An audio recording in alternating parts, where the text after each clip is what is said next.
What the hell is happening with Transformers Reactivate? I mean, Splash Damage barely even dares to say the name Transformers Reactivate, and when they actually bring it up, it's just in a job posting on Twitter. So this has everyone, including me, questioning Splash Damage's methods, and everyone has been wondering, should we be worried about Reactivate and what is going on?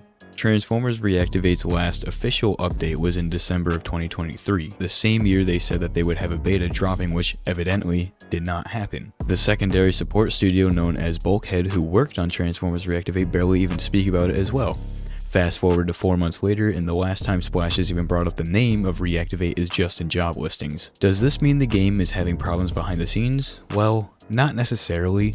I believe people think that they are having massive issues behind the scenes because they are constantly hiring new people and have not announced anything, but I think the game's development is going at a steady pace.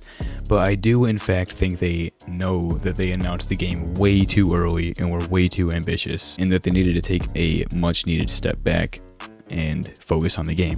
I feel like Splash Damage and Hasbro do realize that they messed up and want to get it right this year, which the best way to do that is to put their heads down and get to work. Does this excuse leaving us in pure silence for a year and a half? No. Not really, no it doesn't. But the game is most likely not in development hell, and Splash Damage alongside Bulkhead have their lips sealed strictly due to Hasbro having a sniper pointed at them at all times, since they most likely have a strict NDA preventing them from speaking. Splash is most likely hiring new talents constantly because previous developers of Reactivate are exiting the project simply because they are done with their work for the game. Hiring new developers is nothing to be alarmed at, simply because they are most likely hiring them for post-launch expansions and content and not for the base game itself. But if the game is not having issues behind the scenes, where is it and when can we expect to see it next? Well, right now or in the next few days would be perfect, simply because the Transformers brand relevancy is sky high right now due to the brand new Transformers 1 movie trailer being released today. But it does not seem like Splash Damage is releasing a trailer alongside the new Transformers 1 trailer, so what's next? Well, once again, just like last year, Summer Games Fest is in June of this year, and it is the best event in the coming months to announce it at. E3 was cancelled forever, and Gamescom is all the way in August, and Game Awards is at the very end of the year in December.